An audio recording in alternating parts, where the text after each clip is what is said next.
Hello, everyone. Sorry, I had to run and grab some Kleenex. I can't find my kerchief. I had a handkerchief, and I don't know where I put it. So I don't want to be sitting here blowing my nose and congestion and mucus all up on the screen. I can't say the word mucus without thinking about Dr. Sabi. Been eating too many hybridized fruits and vegetables, I suppose. But anyway, I'm feeling much better. Not completely out of the woods yet, but I'm glad to be back on my feet. Today was like the first day I feel that I had a full, productive, and active day in like 2 weeks. So I'm happy about that. I'm feeling optimistic, and just looking forward to a new year. Happy New Year to everyone except for you brothers and sisters that are so conscious y'all don't mess with the Gregorian calendar. Shout out to y'all too. The year 4,000 and something. I remember I used to listen to Kidi Obiawadu.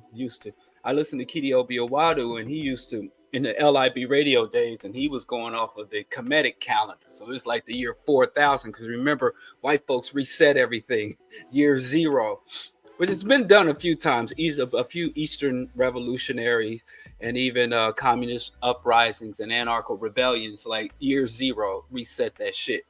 Because time, as some people like to say, is a human construct.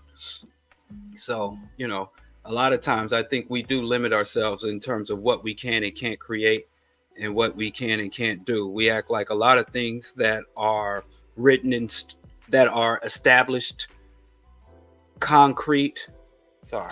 We act like a lot of things that are established and written and unbreakable laws are arbitrary, our opinion. Like, we feel like a lot of shit we make up out of nothing, like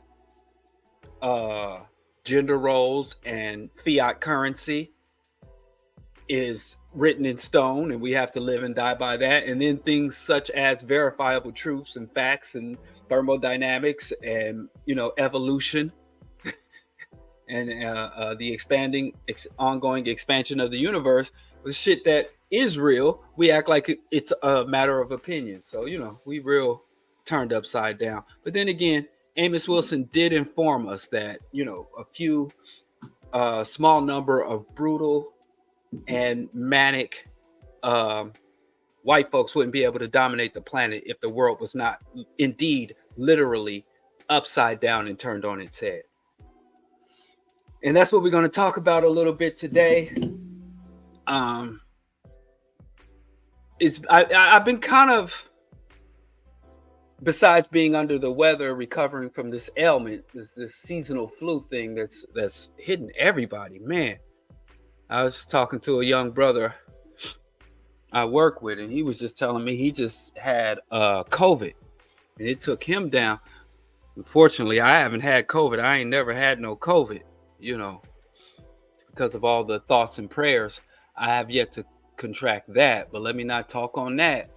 But this there's this other RSVP virus or something going around. But anyway, man, I don't normally catch ailments and flus and shit like that. So when I do, man, they just take it to the bridge, go all out. So I'm going to try to stay with it. I'm making progress. I'm feeling better. I don't want to start backtracking, congestion and fever and all that shit. So I'm going to try to speed run this discussion. RSV, right? Yeah, RSV. I hate that they naming these viruses. Just the bug. I got sick. Got the winter flu, the summer flu, summer cold. But now it's too much information overload. Anyway, I'm feeling much better. I got in my little workout today, and I haven't done that in weeks. If the weather wasn't so damn cold, I'd even went on my early evening walk. I didn't get to do that because of the cold, but I'm feeling like I can do everything that the Lord puts it on my heart to do. I'm able to function in the world. Today, I'm just realizing the first time I've wrote the year 2024. I'm amazed that we made it this far, as CeeLo said. And so Anyway, I'm feeling better, so a little giddy too. So anyway, let's talk about what we're gonna talk about. No distractions or anything, because I don't know what else is going on in the world. I've been shut off from the world. I don't know if you follow me on the socials, and that's why I got on turtleneck. Listen, let's just get the turtleneck out the way. My wife bought me the turtleneck, so I have to wear it. I own two turtlenecks. I got a navy turtleneck, and now I got a dark green turtleneck. And I'm kind of like, if let me tell you something, brothers, young brothers out there, you have stages in your life. When you're a child and your mama buy your clothes and lay them out, and you just get sick of it, like, God damn it, my mom keep buying me these lame ass clothes. What did Martin Luther say? I asked for Nikes and she bought me Sykes. And so first your mama dressing you and laying your clothes out, and then you have this age, this brief window of time where you can wear whatever you want to wear, and you can flex however you want to flex. And then when you get to be my age, you end up right back stuck in that cycle where you walk in your room and you see some shit laid on your bed and you don't ask no questions, you just put it on. How did it come to this? But no, I ain't gonna lie. Let me not lie. She showed it to me before she bought it. She liked it, and she's like, I like this. Would you like it? And I always say the same thing. Do they have it in medium tall? I'm an extra medium. I'm literally an extra medium. And that used to be a joke when the dude was wearing something a little too tight. And he said, that's an extra medium, but I'm a medium tall. That is the size that I wear to get the length on the sleeves and stuff. So that's that. My wife bought me my second turtleneck. And it's only one of two turtlenecks that I own. I don't know if they in style or not. I haven't seen turtlenecks this season. So if after tonight you start seeing them pop up, you know who set this trend in motion. Because turtlenecks, I ain't seen them. So a snapping turtleneck. Okay, anyway, now that that's out of the way, the important shit, let's talk about white hegemony. And I've taken the call white hegemony. I've been trying to update the lexicon.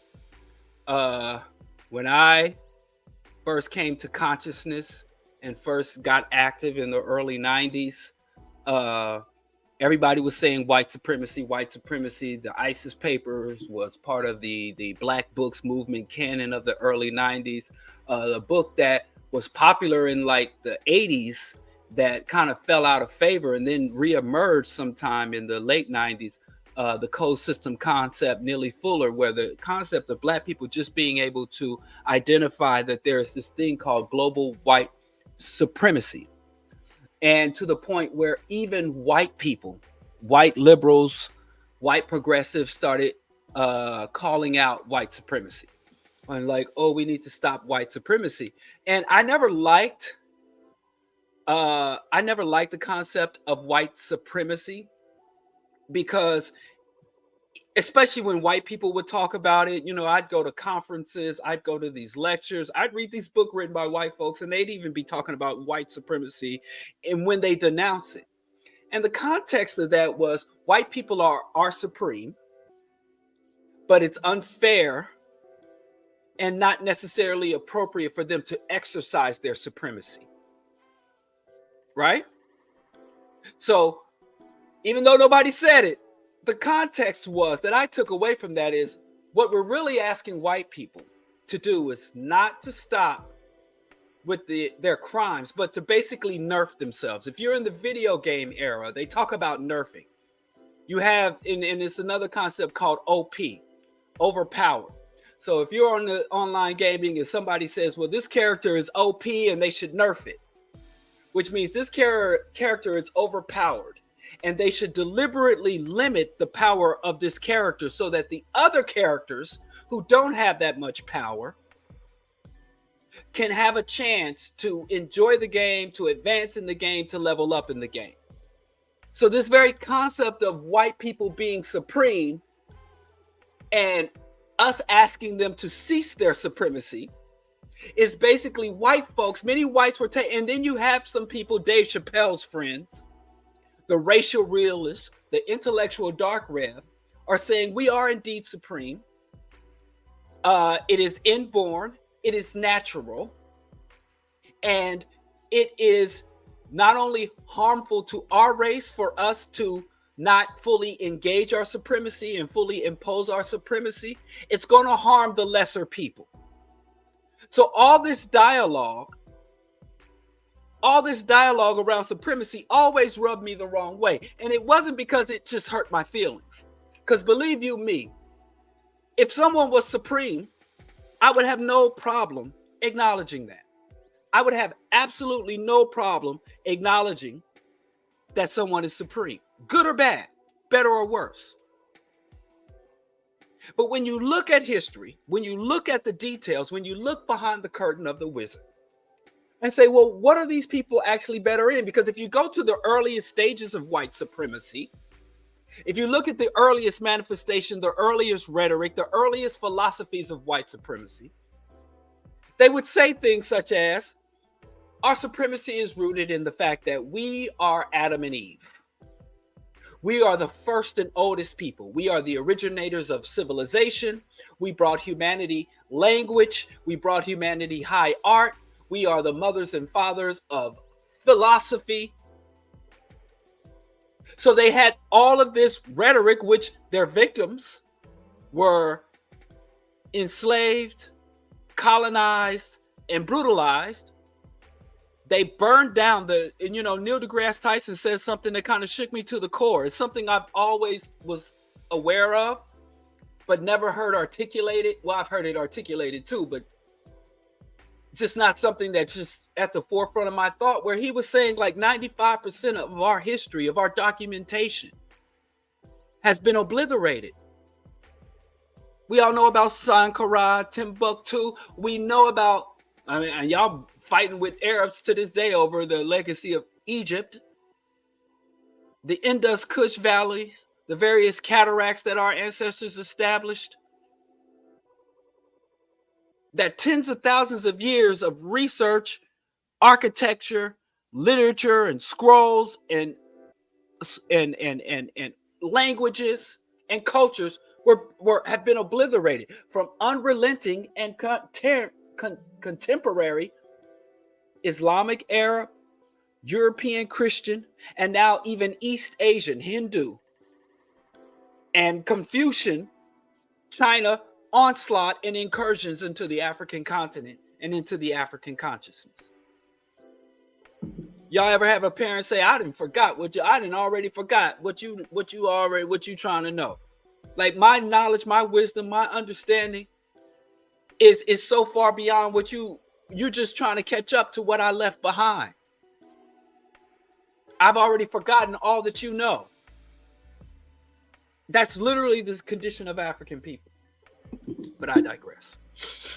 Let's go back to supremacy. When we talk about the lies that they would tell, every time they debunk a lie, there's a lie that white people tell to explain their supremacy, to justify or legitimize their supremacy. It gets debunked rather quickly. No legitimate author, scholar, historian, anthropologist would argue that people who today are identified as white are the founders of civilization. Nobody, no geneticist, even the people who, the double helix, Crick, even the people who discovered, white folks in discovery, we're going to have a whole discussion. We're going to have a whole discussion about white folks in discovery. I'm sick of white folks' names being on everything. When I was taking human anatomy and physiology, when I was taking cellular anatomy, and I'm looking like, this is the Golgi apparatus. Everything in your body, all these little, little fissures, little organ systems, organelles, little joints and ball socket joints and hinge joints and little clusters of veins and arteries, all got some white man's name. I go outside and look up at the stars, Mars, Venus. The whole cosmos is named after a bunch of white folks or white folks' mythology and gods. But I digress. Let me recenter. I'm not well. Blame it on the RSV virus. If I say some things I didn't have to say, put it on the virus tonight. I don't know how long I'm going to milk this virus because I am recovering. I am feeling better. But at least the last couple of times you didn't see me on the socials. Blame it on the virus. Anyway, it's been debunked. So nobody says white folks know genetically. They are have some of the most shallow gene biodiversity, genetic diversity amongst Europeans. You can find two African women that live from the same tribe in Africa that have more genetic diversity than two Europeans on opposite sides of Asia. You know, we have, so, you know, the mitochondrial DNA. So we know the origins. We know that civilizations that when you look at Greek columns, when you look at Greek sculptures, when you look at Greek cuneiform and look at the various languages, we can go find Asian, African, other non-white cultures that they pretty much borrowed everything from. And so when they were saying their supremacy, and they gave us all these paintings of Adam and Eve, a white man and a white woman, and a serpent and an apple, they were like, well, yeah, God made us in God's image, and Africans and the other races, the yellow man with the Ham, Shem, and Japhet, God cursed some of the other races, and God wanted the African to be servant because the father of the African race laughed at Noah's nakedness, or Cain and Abel when Cain murdered Abel, or whichever one of them inbred characters murdered the other one. God marked him. The mark of Cain is black skin and nappy hair. So they had this shit to justify, and it all got debunked. Science finally overcame theology. Philosophy finally had to reconcile with the historical record and the scientific discovery. So they were like, yeah, we weren't the first civilization. We weren't the first language. We weren't the first man and woman. We were actually the youngest race with the newest, shortest lived civilizations. But then they said, that's why we're supreme. The white man literally is like, rip me out the plastic. I'm brand new. And I am the refinement. Because as things descend through time, they get more refined. Evolution improves over time. And we're not the first man, we're the newest man. And so they even come with that. So even when their old justifications of or explanations for their supremacy get debunked, they just come up with a new way, with a new justification of their supremacy. And we start bickering and arguing with that. But as I say, it's always kind of hit me that it's always hit me that white supremacy, the unspoken conclusion, the unspoken context is that white people are supreme, and we must appeal to them, struggle with them, protest and demonstrate against them, lobby them to nerf themselves and cease their supremacy. Put ankle weights on, I was going to say Michael Jordan, put ankle weights on LeBron James so that the other players can get some stats on the board.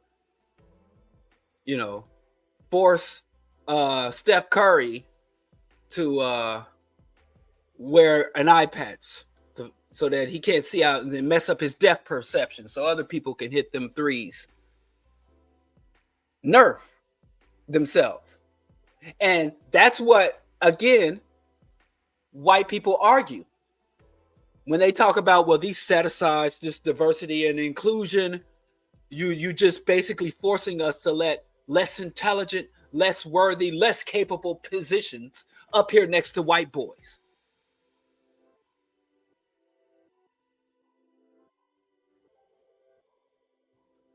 So, but if that was the case, but as we examine, no matter what you think it is, warfare, science, mathematics, engineering, statecraft, and governance, every time you look, and I'm going to have to say this, and I know I don't see Kwabena in the comments.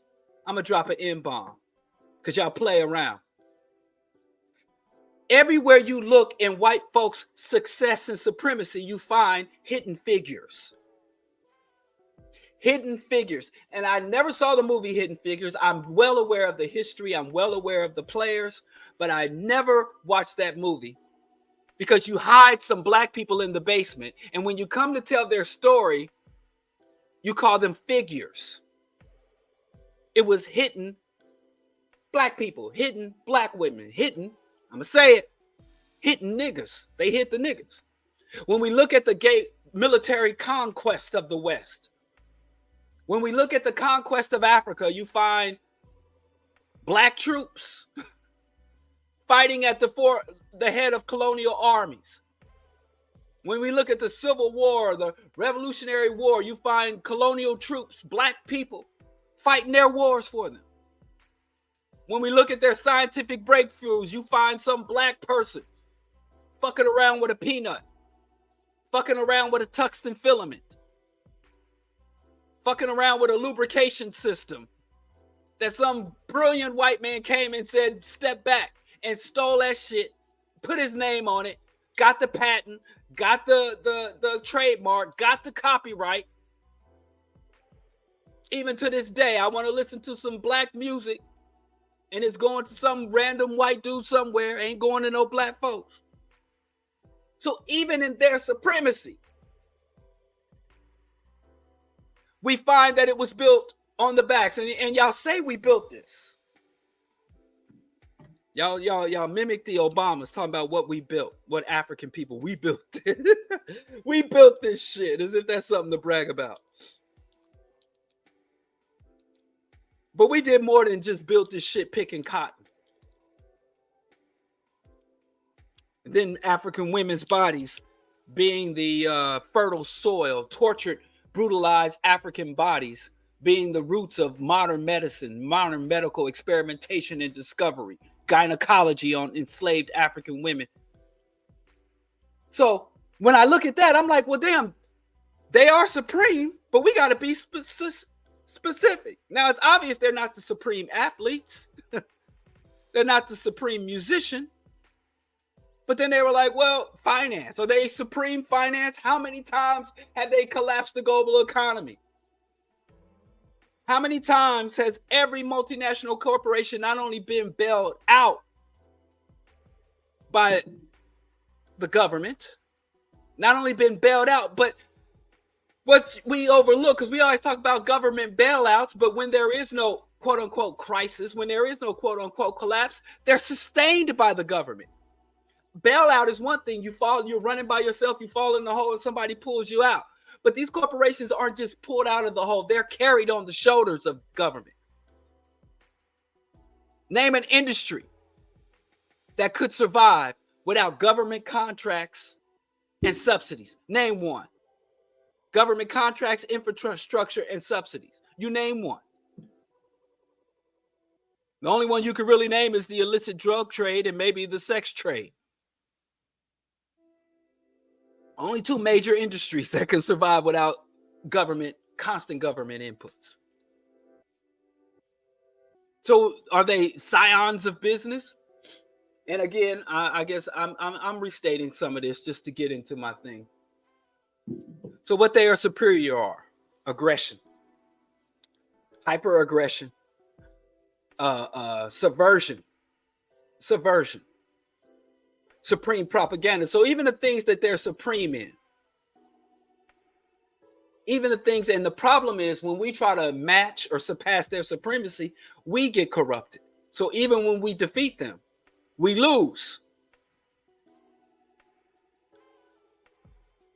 And then when you use the term supreme in this language, higher, better, again, and I'm going to say it, I'm going to keep saying it until I get people out of my fucking face that insist on calling our oppressors our malignant, dysgenic, psychopathic oppressors. People, to this day, I'm sure when I get off the air and some people see this tape, they're going to come to me and be like, you don't understand white supremacy. They are truly supreme. They are truly privileged. You just don't understand. I can't believe, I'm telling y'all. every time I approach this topic, which I wish I could just leave it alone, I got to argue with black folks. Two things I hate arguing with black folks about: whether or not they're supreme, and number two, how much respect I should give religions that commit ongoing atrocities against my people. Those are the two things I hate. I love to debate, but those are two topics I think we should have put to bed long ago. Hurts me, man. Hurts my heart. But I need to leave the camera alone. I be doing shit like in the middle of the discussion that I should have done before the camera came. Struggler. But I digress.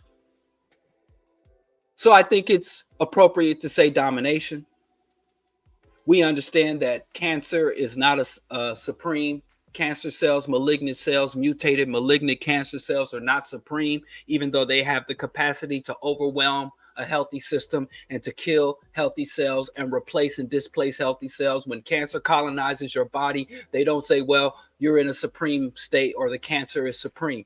Cancer is seen as something defective.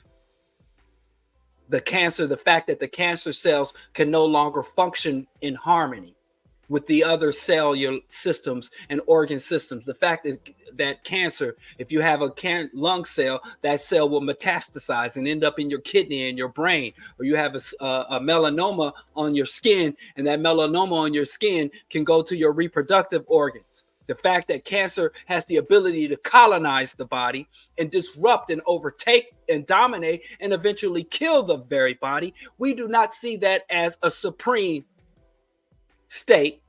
And I know I'm repeating, but I might have to three-peat and quadruple-peat until we get it. We don't call that supremacy. When a man or a woman goes out and enforces their will to exploit another person sexually, we don't call that sexual supremacy.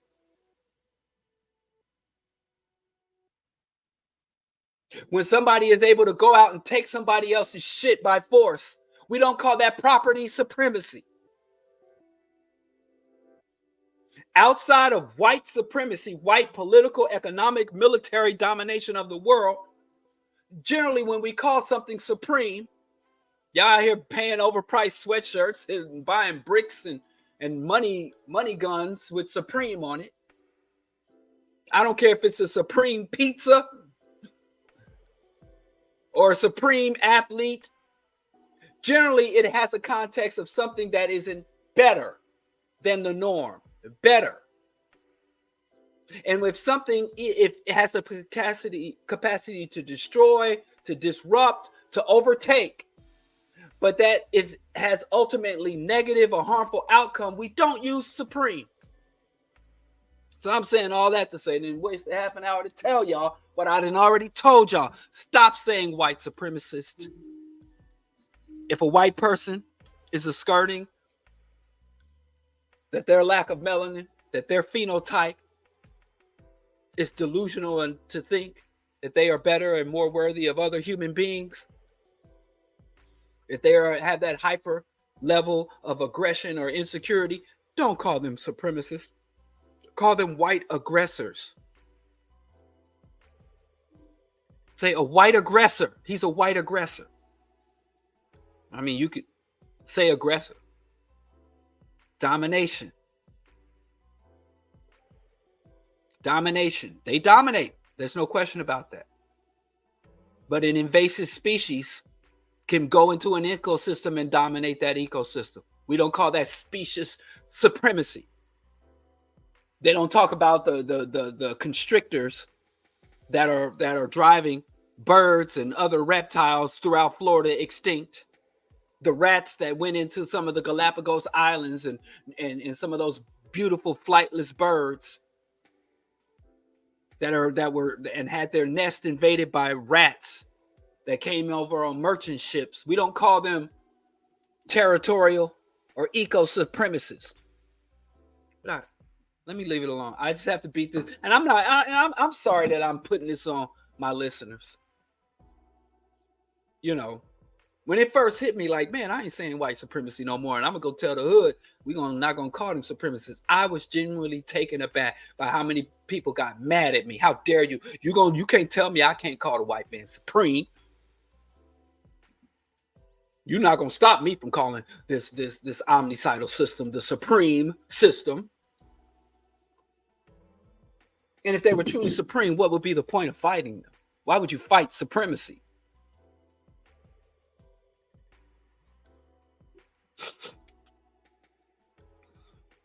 That's a good point. Abolish the Supreme Court. Call that the hegemonic court too, the oligarchical court. Anyway, let's move on. I've been thinking about this because not only do we call white folks supreme, we act like they are. We act like the shit they've put into play and the shit they've imposed on us is what it is. It is locked in, and the best we can do is figure out, get in where we fit in, figure out how to navigate what they did. Right? So I want to talk about this system is not, and I hear a lot, I'm not the only one. People talk about the system is falling, the system is collapsing, woody boop, boop, boop. People go hard in the paint calling about the downfall of Babylon. And they've been doing it for decades. They've been doing it for generations. They've been doing it for centuries. But yet Babylon will fall and then Babylon pop right back, the blood clot up. And we don't seem to be able to take advantage of the fall of Babylon. So I want to talk about factions, fissures, and choke points. I don't think that conscious people do enough conspiring. I don't think we do enough conspiring. I think we see ourselves as the good guys, the black people who not only are trying to make a way for ourselves, create generational wealth, that dumb shit, breaking family curses, and black people who aren't status quo, black people who don't live for consumption, black people who don't accept and consciously and deliberately and actively and unrelentingly reject the indoctrination that African people have been subjected to. Black people who not only seek to unify black people because it makes us feel good, you seek to unify ourselves with our ancestors and work for our descendants because it makes us feel good, but black people who really truly understand that the world is imbalanced. The world is in a severe imbalance, and the world is losing its capacity to sustain complex life forms, and that is unacceptable. And who are going to use their time, talent, and resources to make a positive contribution to the just aspirations of our people. Y'all conscious, revolutionary, woke, committed, righteous, erect, tall, standing straight, looking forward African people, pan-African revolutionary radical black folks. I don't think we do enough conspiring. I don't think we conspire enough. We plan, and every day somebody asks me, you organize? What's organization? We do a lot of organizing. We do a lot of planning. We do a lot of work to exhausting, fingers to the bone. But we don't do enough conspiring. There's not enough subversion. We challenge injustice. We confront injustice. We stand for injustice. Some of y'all are ready to give your life to combat injustice, but we don't seek to subvert injustice. So I want to kind of talk about that. I want to try to talk about that. And a lot of what, I fully 100,000% support the and commend those doing the work to stop Cop City. And brothers and sisters here doing the violence intervention here. I'm working with brothers in Nebraska, working on education. But you know what I never see? We will fight white folks to stop them from miseducating our children, stop them from giving our children substandard education, stop them from robbing resources away from our kids. But I never see black people seek to miseducate or steal resources from white kids. I don't know of it. Maybe the black people who are doing that are so covert. I see us start trying to stop the militarization of our communities, the surveillance in our communities, the conspiring to infiltrate and disrupt our communities. I haven't seen any infiltration for the purpose of disruption amongst Black people. Black people join everything from the board of Coca-Cola to the local patron of the arts of the Philharmonic. They join the Democratic Party. And now I hear rhetoric. I hear a lot of dumbass rhetoric about, Black people, you join the military, you go in to get that training, and then you come back to the hood and you share that training. And then the dude joins the military and all he learns to do is type. He learns to stenograph. We think everybody that go to the military is Rambo. And a lot of people join the military, they don't touch a gun after the 8 weeks of boot camp. And they sit at a desk in a cubicle their whole bid in the military. Or if they do touch weapons, there's such advanced weapon system, no uprising guerrilla army can make any use. Like, oh yeah, brother, you went to the military, you come back to the hood and teach us how to fight the system. Like, yeah, you got a $18 million drone? I can show you how to peel the shit out of some potatoes. But people that go to the military, they all like to come home and pretend they was Rambo. They all like to pretend. And I could kill a man with a paperclip in 2 seconds. That's just not how it is. That's not what the military is. A corporation. It's a big business. And like I said, the vast majority of soldiers, quote unquote, are sitting at terminals, sitting at keyboards. You're more likely to get carpal tunnel syndrome. You're more likely to get carpal tunnel than you are a knife or bullet wound. But I digress. Let me leave it alone because I'm stepping on some toes. So I don't think we conspire enough. I don't think we level the appropriate consequences. I think many of us our lashing out and uprisings are too much based on emotion. I think it's okay to be inspired by emotion, but you can't be sustained by emotion. So, I don't care if it's a rebellion in the streets or a protest at the city hall or a sit-in on your campus. I'm not against that. But I tell y'all all the time, think about the word protest, demonstration. What's the other one? Protest, demonstration. What's the other? I can't believe it. Protest,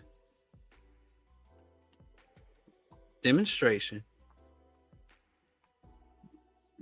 What's the other word I'm thinking of? Oh, activism. Protest, demonstration, and activism, right? And if you're looking at the comment, I'm going to put the root words of each of those words.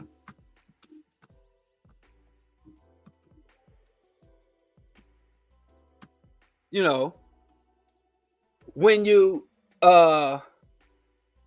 you think about protest, activism, and demonstration, I am not opposed. Lord knows. Oh, no, I'm not. Actually, I don't have a record. Because I'm back on the street and my record is clean. Creeped on my... let me stop. Can't do Easy-E lyrics. But my record is clean. But I've been detained. I've been put in handcuffs. I've been given summonses plenty of times for protesting. I've never really... And demonstrations. I've never really been arrested or detained or engaged with police in terms of activism. But protest and demo, when you think about acting, a performance, activism, acting, when you think about demonstration and think about a demo, when you think about a test, like let's say you injure yourself and you go to the doctor, because I've been in this position. And when I was a radiography student, we had to have like 1,800 hours of clinicals. It's called clinicals, even though we were doing work that we should have been paid for, but it was exploitation of labor in all industries and under capitalism. Unpaid. I was paying them to work. And you had to do certain systems, right? So I had to do cervical spine, thoracic spine, lumbar spine. I had to have like 3 examinations of the spine. AP lateral obliques, standard CT, MRI, contrast studies. I had to do all this shit, which were tests, right? And I had on scrubs, just like the radiographer and the nurses and the respiratory. I had on the same scrubs, right? But I had this little badge that had like a border around it to indicate that I was a student, right? So the other people had the identical badge, except there was a big, like, I think it was green or purple. I don't remember. It was a long time ago.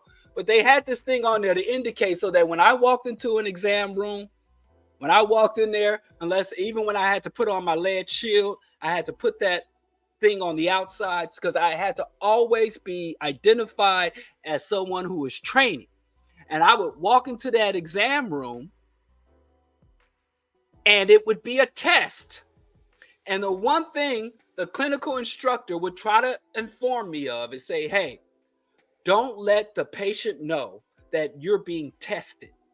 Because when they see it's a test and they think you do a test on you, y'all using me as a guinea pig. So he said, when you go in there, don't say shit. Just introduce yourself. Don't tell them this is a clinical. Don't tell them you're being scored on this. Just go in there, do the thing, and then walk out. And I'm going to grade and observe you. And I'm going to look at your radiographs and make sure they're all positioned right and the anatomy's there. But if I guarantee you, if the patient realizes that you're a student and that this is a test, they're going to bug out on you. They're not going to cooperate with you, and some might just won't even refuse to allow you to do it, even though you're doing the exact same thing a staff radiographer would do, because people don't like being tested. So test says, hey, you playing around, you're not ready. But we protest, we act. When somebody say you acting, that means you're not being real. When somebody's saying you demo, that means you this isn't the legitimate showing. This isn't the legitimate showing. This is a rehearsal. This is a practice. This ain't the real thing. And the majority of myself and the people that I came up with, we do activism, demonstration, protest. We act, we demo, we test. We never get around to, hey, like, this is the real show. We never put on the show.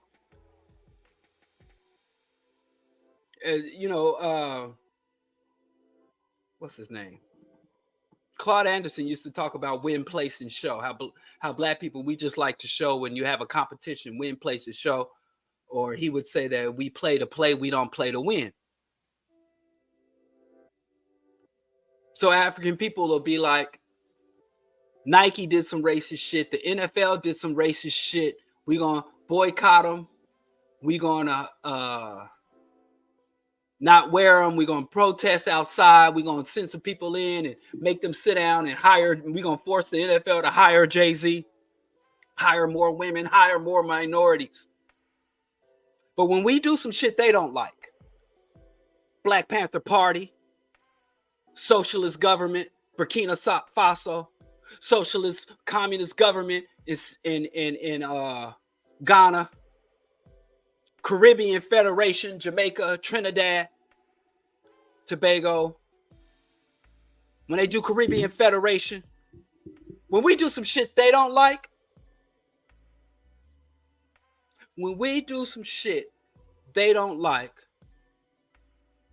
they don't say, well, we're going to protest. You didn't see the FBI, CIA, ATM, DEA out protesting shit. They don't demonstrate. And they don't become activists. They don't leaflet. They began a systematic program, counterintelligence, a systematic program to obliterate. It's not just you have to reform. They didn't tell the Black Panthers, oh, you have to have more conservative blacks. All your blacks are leftists, communists, Maoist. You have to have more conservative black representation. You have to have white representation, hire a few white interns. Have open elections for the chairmanship of the party. Establish more chapters of the Black Panther Party in rural America. They don't come with that shit, activism, demonstration, and protest. They come with subversion. They conspire to subvert and utterly obliterate, if not capture, if not completely capture and retool. I don't think we do enough of that. There are people out here right now saying we can disrupt or end the life of African communities. African communities we can gentrify, displace. African countries we can colonize and exploit. African continents we can extract the resources and impoverish. And at no time do we think if you fuck with our lives, you forfeit your life. If you fuck with our lives, you have forfeited your life. If you disrupt our shit, you have forfeited your right to do shit. And this isn't radicalism or militancy. This is base level shit.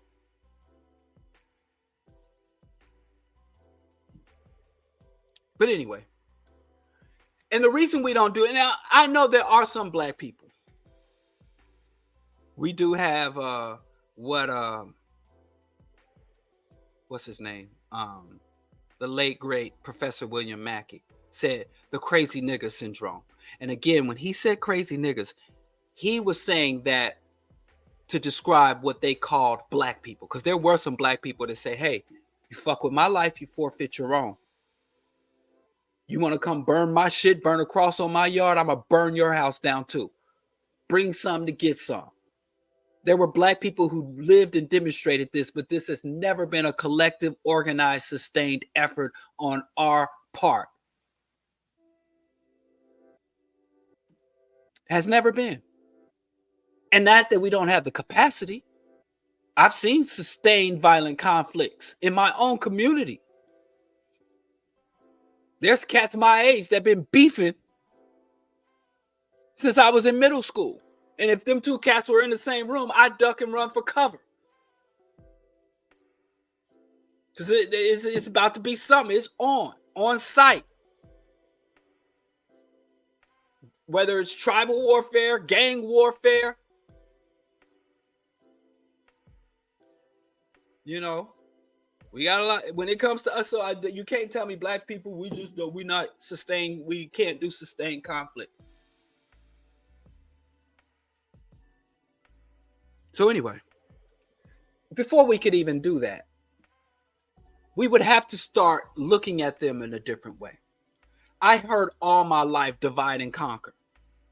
Whenever I would come out and call out the various cult leaders and demagogues and con men in our movement, when I look at these organizations and individuals that the community has put on a pedestal and I try to critique them, I try to do an assessment of their real time and real world impact on our community, people say, whoa, don't air out the dirty laundry. Oh, you got to be more respectful. You negative. What are you doing? How dare you criticize this person? So that harsh critique, that unflinching critique, that condemnation and rejection, we don't seem to have a stomach for it. And we need a stomach for it. And we have to do it internally before we can do it externally. So I want to, God, how do I get rid of that? So I want to talk about, but this is about white folks. Let me not get into that. The show is about factions, fissures, and checkpoints. We talk a lot about divide and conquer being done to us. As I was saying, when I start calling out certain individuals and certain organizations and certain ideologies that have infested our community, even let's say I don't say an individual. I was in an organization that had the same leadership for over a quarter of a century. Same leadership structure for 25 years. And I think it was Bill Clinton was in his second term, and he was stepping down and passing the baton, the Democratic baton, to Al Gore. And I had said, as I was with that organization, yo, if Bill Clinton said, I'm not going to step down after my second term, I'm going to go ahead and rock this, and I'm going to go ahead and stay into 2000 and beyond. And if Bill Clinton tried to stay in office for 25 years, we'd say he was a dictator. He was a tyrant. and even black Democrats who like this scumbag. And I never voted for Bill Clinton. The first election I was ever eligible to vote in was the Bill Clinton election. I have been following politics since Carter was in office. For some reason, politics interest me. I've been following politics since I was a child, since Jimmy Carter was in office. I paid close attention to the Reagan administration and its many atrocities. And so when I first had an opportunity to vote, I didn't vote for Bill Clinton. I was a student at State University of New York, got my voter registration card, and went down there and slam dunked my vote into the trash can. I don't even remember Ralph Nader. I don't even remember who I voted for. And I wasn't even eligible to vote in the Democratic primary. But in the election, I don't remember. It was 92. But anyway, I didn't vote for it. In fact, no president I've ever voted for actually took office except for once. And I'll let you guess who that was, or you can ask me if we open up for questions. But anyway, I paid close attention to the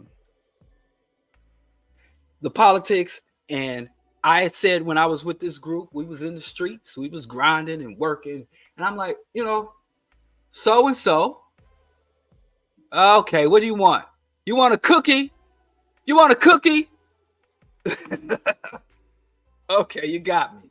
Oh, I'm so ashamed of myself. Anyway, now I didn't vote for Ross Perot. I wouldn't vote for Ross. I don't like that libertarian shit. No, I didn't like him either, and how he was. But anyway, maybe forgive it. Oh, I said if we had a leader for life in this group, I mean, if Clinton tried to be leader for life of the country, y'all would, even black Democrats would be like, no, that's not right. 2 terms, we got to end it. But then you'll go and demand that of the empire, of the genocidal, oppressive, racist empire. But in the very organizations where you have direct power, where you have significant influence, y'all play that leadership for life shit. And then turn around and be in the meeting. Y'all be in the meeting of an organization that had the same goddamn leader without a challenge, without a vote, without a evaluation, without an assessment, without a Q&A, and sit there in that black organization meeting talking about how America is a dictatorship. When you volunteer, because America, even if it is a dictatorship, it's not. But even if it was, it's a dictatorship you were born into. Y'all be signing up for dictatorships. Y'all go and volunteer for dictatorships. So how you gonna fight? How you gonna fight a planetary rulership and planetary dictatorship, and you won't even confront the leadership of your little funky organization for sake of unity and not airing dirty laundry? You play around. And I'll say this one more again. If your organization isn't inwardly and internally revolutionary, it's not going to be externally revolutionary. If the structure, operation, relationships, and hierarchies within your organizations are not revolutionary, you're not going to make revolutionary in the world. You can't make revolution with reactionary organizations and formations. You can't make revolutionary with reactionary and conservative ideologies. You can't. You can maybe make some reforms.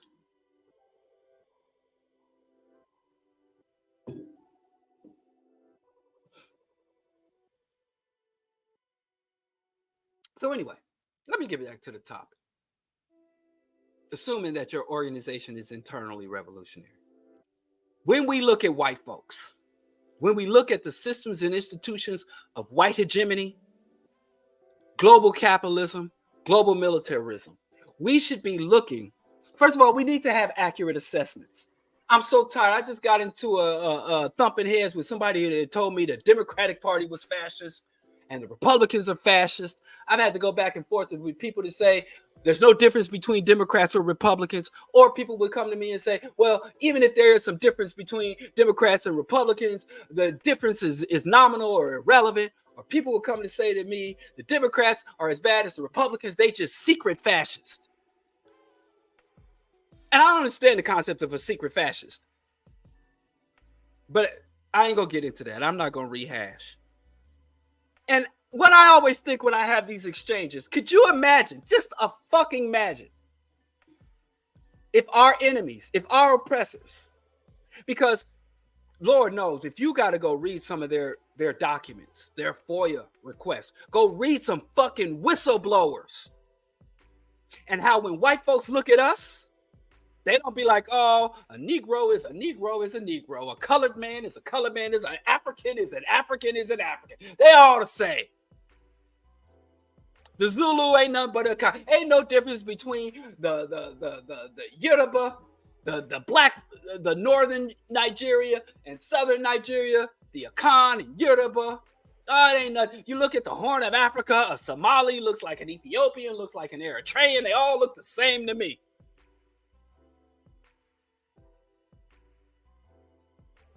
They all look the same to me. Ain't no difference. They all the same. No appreciable difference. Damn. Wires. Caught up in wires. Sorry. Kick the camera because of wire. Then we got somebody who's really... It's no difference. Can you imagine if our oppressors, if our colonizers took that attitude? Got somebody in the comments running down Bill Clinton's act. They always miss, because when I say they're different, oh, you mean one is good and one is bad? Oh, simple-minded ass. But I digress. And that's all I have to say. Saying something is different is not saying. Colorectal cancer is not the same as melanoma. Poison is not the same as venom. That does not mean poison is better than venom. But if an animal is poisonous, you have to eat it. You have to bite it in order to have it affect you. If an animal is venomous, you don't have to bite it. It has to bite you. Both bad, both deadly, not the fucking same. So when I say there's no difference between Democrats and Republicans, somebody want to go, NAFTA. Okay. Oh, gosh. Exhausting. Exhausting. Please like, share, subscribe, contribute. What was I saying? Can you imagine if white folks, as they go about sustaining their hegemony, looked at the various populations of black people, the various factions, the various formations and groupings of black people, said they're all the same. But you just look at Garvey and Du Bois and how J. Edgar Hoover from 100 years ago played Garvey and Du Bois for each other, and then a generations later, half a century later,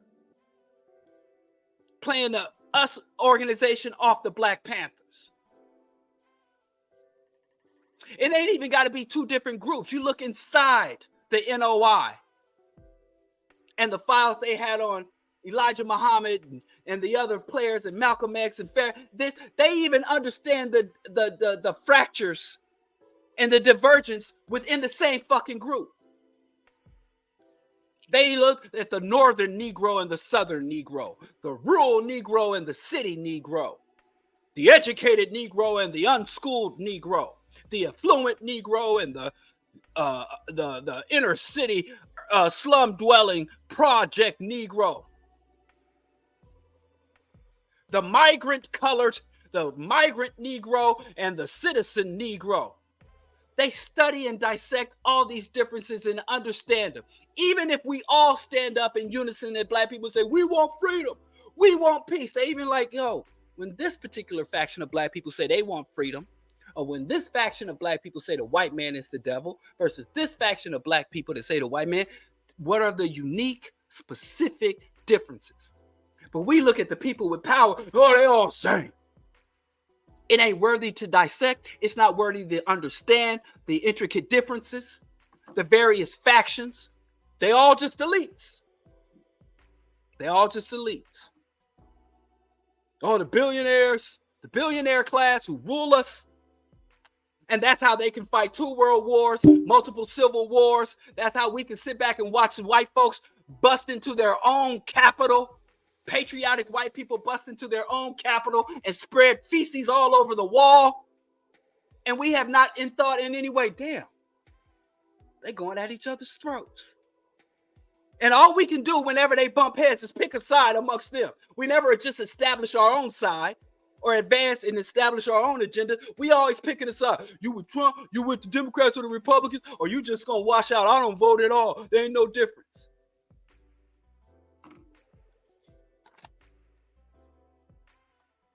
We don't look for factions. We don't acknowledge the various white factions. We don't understand the fissures or the fractures, and we don't create choke points.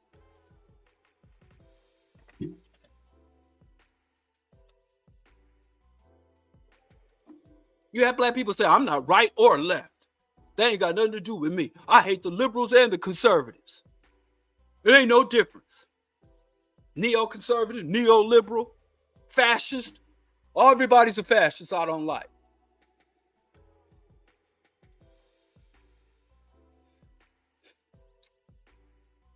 And let me tell you my definition of fascism. Let me go to that.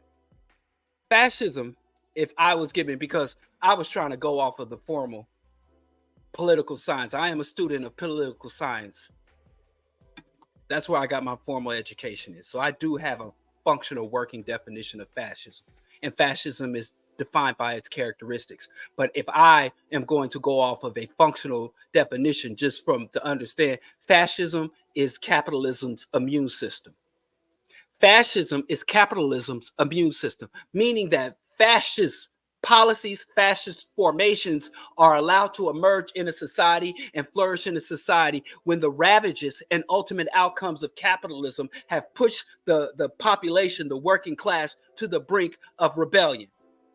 So when capitalism squeezes the people to the point where they have no options, they're either going to lash out against the capitalists or they're going to find a scapegoat. So to understand that, if you really need a definition of fascism, but in a political sense, saying that a political party is not fascist is not saying it's good, because fascism isn't the only bad thing in the world. There are several ways to do evil without employing fascist tactics. Fascism is an ideology, it is a method. It is a methodology. It is a stance. It is an ideological stance. So you can be militaristic and fascist or militaristic and non-fascist. It all depends on what methodology and how you organize it. Fascist is a right wing. You have centrist. You even have leftist who don't tend to employ. And this whole the Democrats are secretly fascist. How would it serve you to be secretly fascist? Because you get none of the benefits. Or why wouldn't the Republicans also be secret? How will you have one group that is overtly fascist and the other group is just pretend is fascist behind the curtains, but non-fascist up front? And one characteristic, you don't have multicultural, multi-racist, multi-gendered fascist formations. But you can have multiracial, multicultural, multi-gendered neoliberalism, imperialism.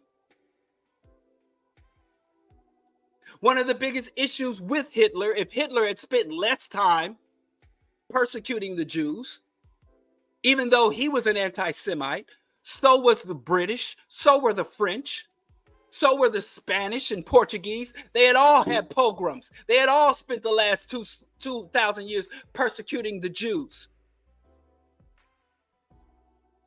The United States had several opportunities to bomb the railroad and rescue the Jews and to upend the infrastructure for extermination that the Nazis had imposed. But they didn't do it, because the United States had signs all over America during Jim Crow that read, "No Negroes, no Catholics, no Jews."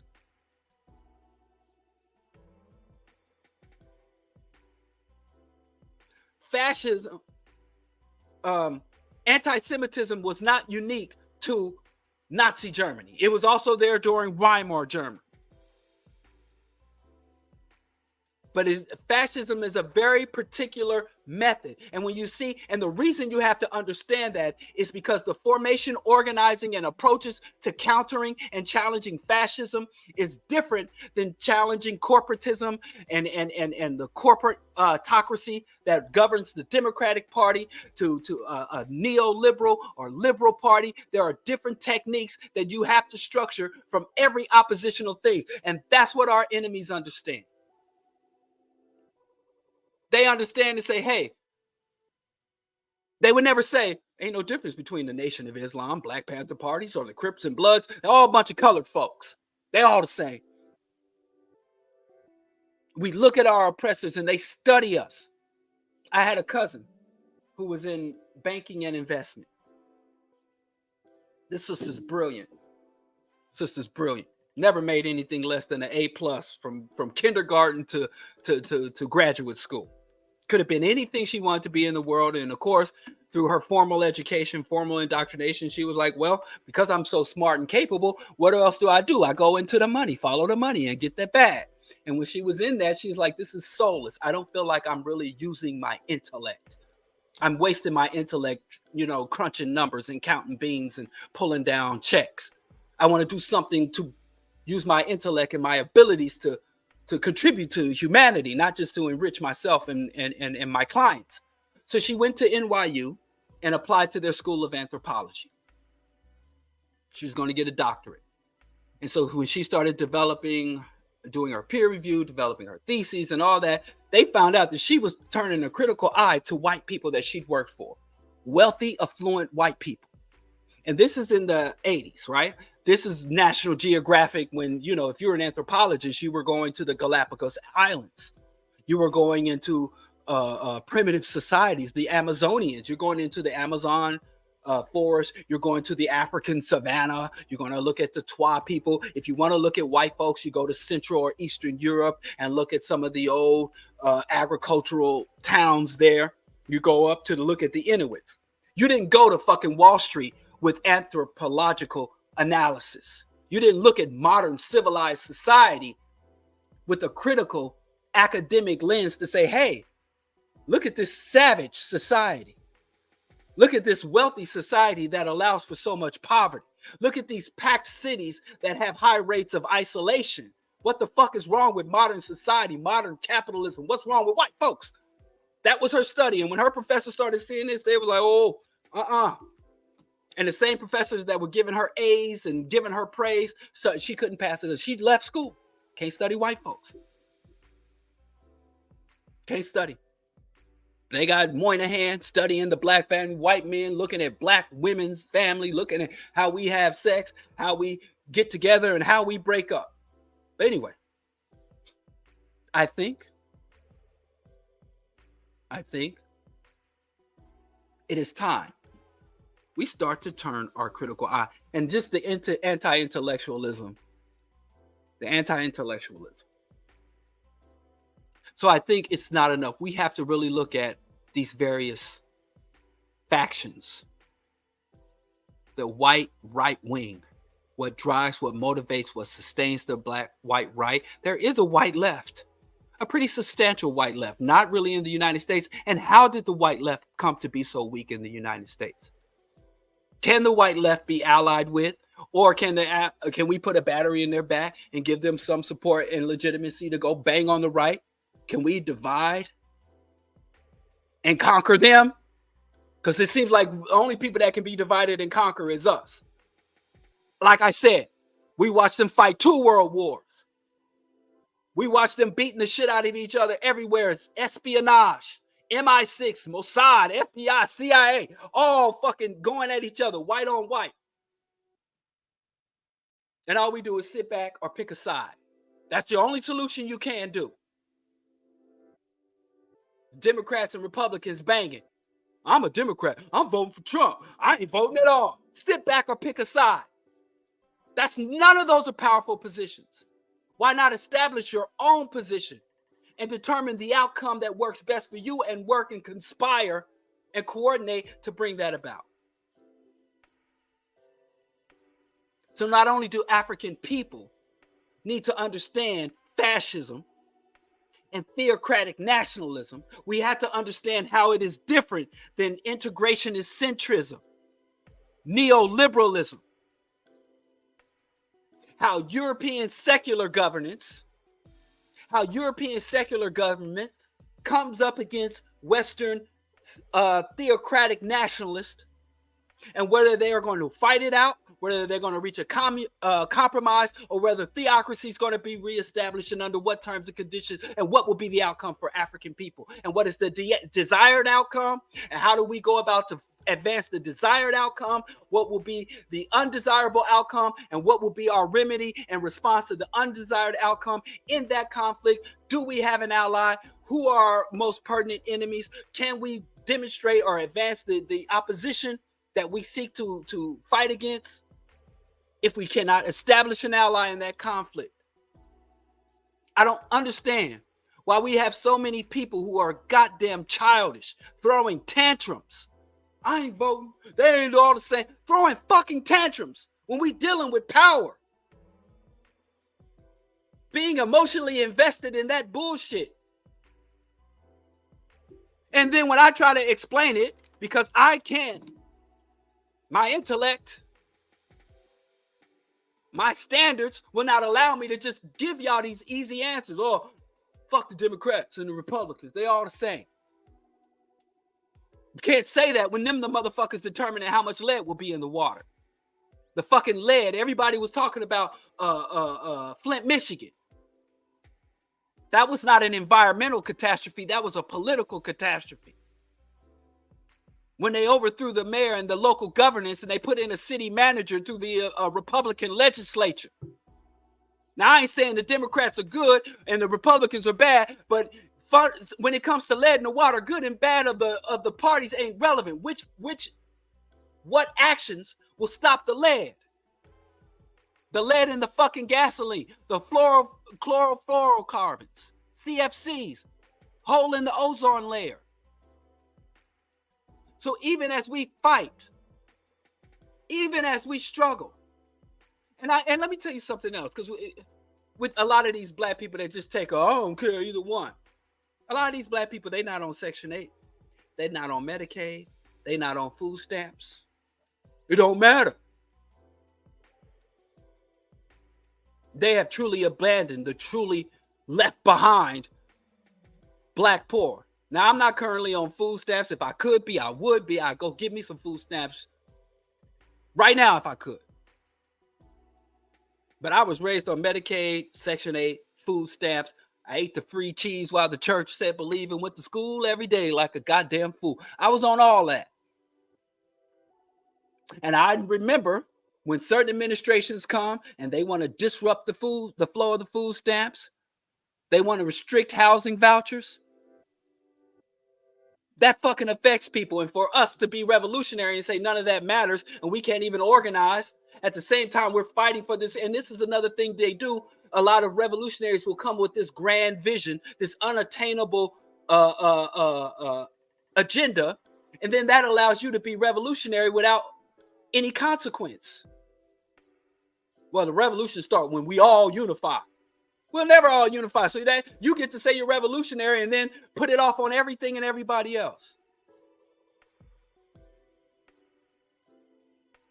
So yes, black folks, conscious revolutionary black folks, play politics, engage politics, manipulate politics, extract from politics, use politics, and then go about your business. You think when the U.S. economic hitmen go into Haiti, they don't know, all Haitians are the same. They don't understand all the various factions, the Vodun versus the Christians.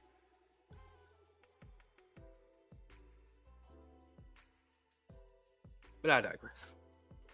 We have to understand the various factions within the white population. In the dominant political system, there is no established left. If you look at the research of Ward Churchill, he describes in great detail how the political left has been purged from U.S. politics. But that doesn't mean they're all right-wing. You have centrism, status quo, Then you have the far left. I say all the time, one of the main reasons the fucking Republicans went crazy is because the Democrats stole their shit. The parties ebbed and flowed. The Republicans used to be the party of abolitionists, but they were also the party of Wall Street and the economic elite. The Republican Party. The Democrat were the Workers' Party. And by Workers' Party, during chattel slavery and Reconstruction, the Workers' Party meant poor white trash, white Southern agriculturalists. So they represented the interest and values of working class racists and elite slave owning Confederates. So you had the lender industrial class and the elites and the abolitionists and the scholars, the Republicans, and then that slowly started to get mixed up. My great-grandfather, Grandpa, Mr. Sonic's Bowie, an exoduster. Look those up. He was an exoduster. He was yes, I agree. Centrism is right-wing. The U.S. government is right-wing, but there are factions of the right wing. There are various factions of the right. That's why everything fractionalizes. That's like saying Nation of Islam, Sufism, Wahhabism. Those are all Islamic, but there are various factions, and some of them, there are dozens. Catholic, Mormon, Baptist, Anabaptist, what's it, motherfucking inbred people, pacifist. Some of the very first established, what the fuck? What's them folks? Amish. The Amish are Christian. So it's not just enough to say, oh, you're right wing, and therefore it's just like every other right winger. It's not enough. But I digress. What was I saying? Quakers. Yes, thank you. The Quakers were some of the first abolitionists. But anyway, the Democratic Party started to evolve. And because it still had the elements of the working man, and during the Great Depression, but now we know how that played out. Shit evolves. And we have to be mindful. My great-grandfather voted Republican his entire life. And I think the first time he jumped over, I think the last Republican he re-voted for was Dwight D. Eisenhower. I think it was Eisenhower. After Eisenhower, he started voting Democrat. So shit evolves, and there's nothing wrong with that. The only hill we should die on is the hill of Pan-African liberation. Every other thing is negotiable. We should evolve. We should assert. We should evaluate and reconnect. So yes, we have a Democratic Party that is not a fascist party by formal definition. And I don't think that the Democratic Party is free of fascist. I don't think the Democratic Party is above using fascism. But the Democrats have determined that they don't want to go fascist simply because their position allows them to hold majority support. And that's why they're able to win elections, whereas the right-wing Republicans, ultra-right, because even white folks will be like, yeah, you got right, you got ultra-right, you got conservative, neoconservative, and ultra-conservative. And they even try to come with that fucking compassionate conservative. But all that to say, it does not behoove us to dismiss these various factions if we really want to challenge and defeat these people.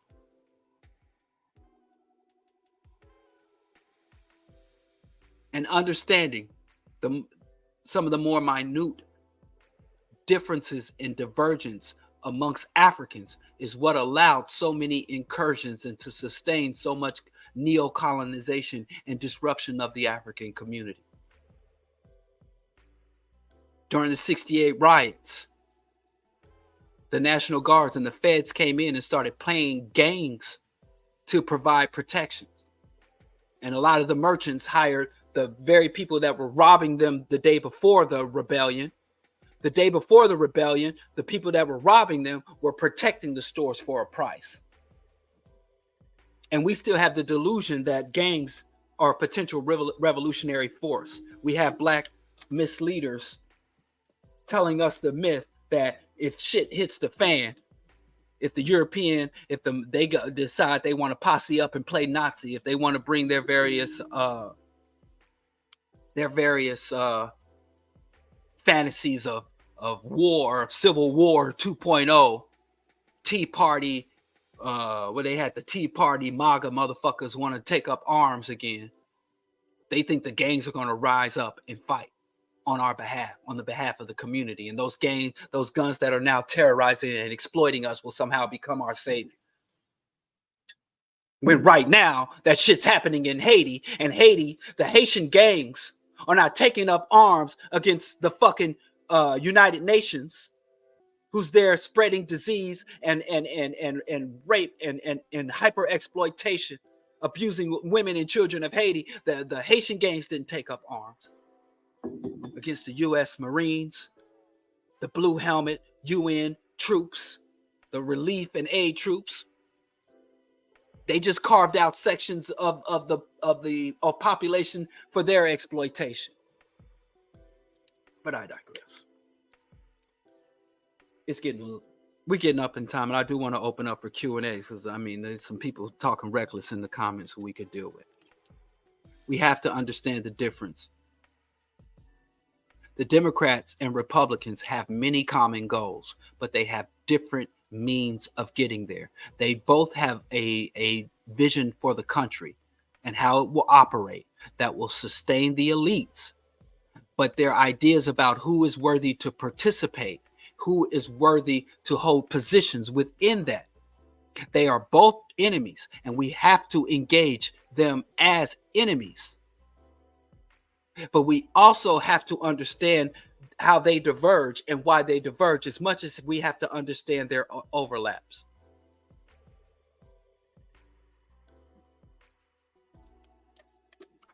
We have to understand capitalism and the various factions in capitalism, the capitalists who support or embrace a certain level of regulation and oversight, and the libertarian capitalist, the philanthropic capitalist. We have to understand the relationship between the capitalist elites and the funding for think tanks and the funding of universities, which is coming out, these endowments, and how the money directs the scholarship and how the money directs and dictates the research. We have to understand the difference between globalist and isolationist. Biden is a globalist. Trump is an isolationist. Trump wanted to defund NATO. Or Trump wanted to reduce the U.S. economic for NATO. And then Biden brought U.S. NATO funding back up to its previous levels and tried to expand it. Right? Where the United States, the Democrats want direct intervention, where sometimes the Republicans want proxy wars. And they say, hey, let's just fund strongmen and dictators. And where the U.S. say, well, that's not reliable. So they even have a lot of the same goals. They have different tactics. And depending on which party is in power, or which party you want to be in power, or which party comes to power against your will, you have to change your tactics just as readily. I ask black people all the time, over the last 100 years of oppression and atrocities, how have we adjusted our tactics, our response? There are fissures within the hegemon. The old and young. There are fissures between the labor class and the ownership class, the fundamentalists, the evangelical, the white secularists, white men and white women at each other's throat, unions, I said, and non-union labor, the North and the South, the rural and the city. Have we ever really sat down and done an assessment?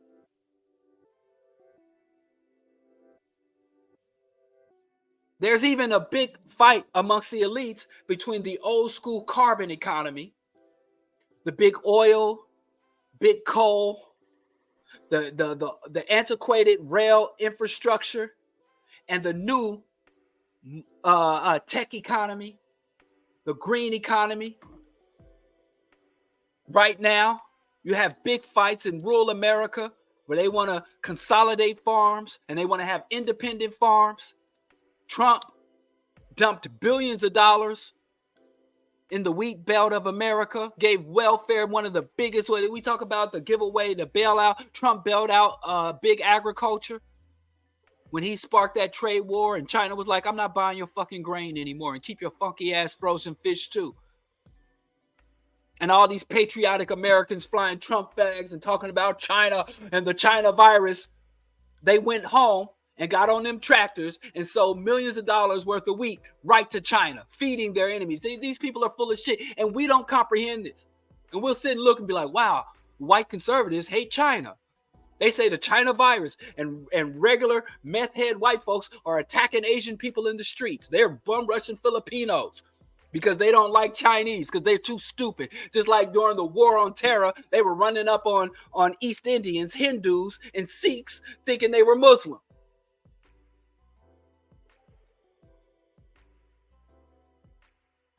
And just that stupidity, the rising aggressive anti-intellectualism amongst the far ultra-right. You got pro-regulation, libertarian. You got federalists and states' rights and constitutionalists. And I know this is a lot, but if we're going to counter these people, if we're going to have sustained and effective uprisings, we have to be looking into all of this. And this is an open conspiracy. I'm saying this on YouTube publicly because it's what they do. I tell people every time, you talk all this shit about buying guns, them guns don't mean a goddamn thing. They don't mean a goddamn thing. There's more guns in this country than people right now. What's 20, 50, 40 more guns going to do? They don't fear our fucking guns. And there used to be these shirts when I was in college that says, danger, educated black man. Danger, educated black woman. And I always thought those shirts were corny as fuck. I never liked those shirts because it didn't specify who you were a danger to. Did not specify who you were a danger to because it was a black nurse that facilitated the Tuskegee experiment. Like we said, it was black mathematicians and scientists sitting in the basement at NASA. And at the same time, they were trying to have fly to the moon and plant a flag on the moon. They were creating global positioning systems so that they could drop missiles on anybody in the world from the comfort of their home. Guidance systems. So whenever I see those shirts, danger, educated black man, who the fuck are you a danger to? Because most of these educated black men are a danger to us. And then we have to identify existing choke points, areas where the system, the contradictions of the systems, the inefficiencies of the system, the backwardsness of the systems are blatant, where their reach and their control is not as sound or as strong, or where they simply turn interest away. This whole concept of Americanism is breaking down. It's fractionalizing. You got a bunch of states and a bunch of groups and states that want to break off. You got white folks talking about the great replacement. You got white men trying to force white women to reproduce.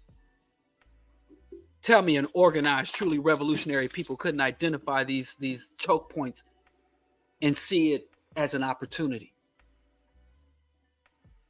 Wealth concentration, like I said, international legitimacy. There's nowhere on this fucking planet, every time they do global survey and say who is the number one threat to global peace, nobody's saying the communist, nobody's saying the terrorist,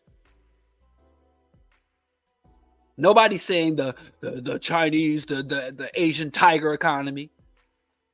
Consistently, when citizens of the world are surveyed to say what is the number one threat to global peace and stability, they say the United States and Israel. The world is waking up. And at the same time, the rest of the world is waking up. The same time the African continent is waking up, we got a big-ass fucking movement of Black American conservative isolationists. ADOS, FBA should not be allowed to have any official standing. And the fact that you show up, Claude Anderson, Cornel West, if you're seen sharing a stage or sharing or in any way sustaining that ideology at the time the world's wake up, you want to close Africans in America from the Pan-African awakening? You want to complain about Nigerians playing Rosa Parks in a fucking Hollywood movie and you want to act like that's a relevant fight to have? You want to exclude African migrants, African immigrants, and Caribbean immigrants from Black student unions on college campuses? The demographic shifts, the anti-intellectualism. Amos Wilson has this very famous essay called Negro Assimilationist Fantasies. And he talked about Black people who fought for generations for integration, equality, opportunity, for the franchise. And how it was a fantasy, how the outcomes that we predicted, not saying that there are no outcomes, we just overreached. I have this thing called panacea. It's not mine, but I was talking about the various panaceas that we have. If I could only do this, if I could only drink out that fountain, if I could only sit on the front of that bus, if I could only get into that school, if I could only integrate that workplace, if we could only get one of ours in the White House, if we could only get a Black quarterback, all these if we could only. So he talked about Negro assimilationist fantasies, and I think it's time for us to understand and accept Black revolutionary fantasies. Because, I mean, the assimilationists and integrationists have been well examined, but, I mean, some of y'all ain't there yet. I mean, some of us ain't there yet, but we also have to talk about these revolutionist fantasies. Revolution is an intellectual, ideological, multi-generational endeavor. And you either have to be revolutionary or you ain't. Ain't no such thing as halfway revolutionaries. You cannot hold to reactionary, conservative, centrist ideologies or positions. And too many people think not voting does not make you revolutionary. Simply saying not rejecting snow bunnies does not make you revolutionary. Now, it might say other things about you, other great things. Black love and having a Black spouse does not make you revolutionary. Having the agenda and the willingness to engage, to conspire, to subvert the status quo, to target and subvert, to challenge and utterly obliterate the systems and institutions of global white hegemony and global capitalism. You must be Pan-Africanist. You must be socialist. Now, there are various factions within socialism. Anarcho-socialism is one I like, but there are various factions. But you cannot be capitalist. You cannot be reactionary. You cannot be sexist, misogynist. You can't be none of that shit and revolutionary, even though we got people out here swearing up and down they Black revolutionary. This is an open conspiracy. It ain't even nothing we have to hide anymore. We have to identify and begin to speak in terms of understanding the factions, understanding the fissures or the fractures, and identifying or creating choke points. It's time for us to truly start to do revolutionary organizing. And that's only to those who aren't. Now, if you're currently doing the work and have these grasp these understandings, then of course I'm not talking to you. So don't come on in my don't slide into my DMs telling me what you're doing. Because if you're doing it, then of course, hit dogs holler. You know, if I was watching a presentation where somebody says we got to get off the swine and stop eating swine, I'm not going to inbox, oh, I don't eat swine. I ain't had a piece of fried chicken since 1991. I got to tell her, I know you, that particular statement don't apply to me. We have to start waging revolution. And it's an open conspiracy. It ain't even something we got to pretend. We're going to take power. And the systems and institutions, practices, ideologies, and formations that seek to harm or exploit us, that don't have legitimacy within our spaces, must either move up, move out, or be obliterated. We need a new approach. We can't keep running this hamster wheel. We've been doing, many of us, too many of us, even myself included, we've been reinventing wheels. And there's so much shit that we identify as radical or revolutionary that isn't. And only revolution is the only solution. I'm glad that rhymes because it goes together. Factures, factions, fractures, choke points. It's time to get real with this shit. And what's so funny about that is this is what they expect from us. So much in the counterintelligence exposures shows that what they really fear. They don't fear our arms. They don't fear our rage or our militancy. They fear our code calculating organizing. Pan-African code calculating organizing. I say this all the time. Malcolm X went around this country for a decade talking about the white man as a devil. He was everything from Canada to the rural South. From Canada to the white devils telling black people, kill dogs, white devil. And arm yourself, black man. I respect that brother. I truly love that brother. If you still rocking with the nation, don't tell me about your admiration for Malcolm. I don't want to hear it because I don't want that kind of admiration. They didn't give a fuck. They didn't give a fuck. It's when he went on his Hajj and he started talking to black people in Indonesia, when he started talking to Kwame Nkrumah, when he started speaking about the Congo, when he was part of some isolationist reactionary cult. He could have called white devil. He could have went on another, just like Farrakhan did. He could have went another half century running around talking about white devils and nobody would have touched him.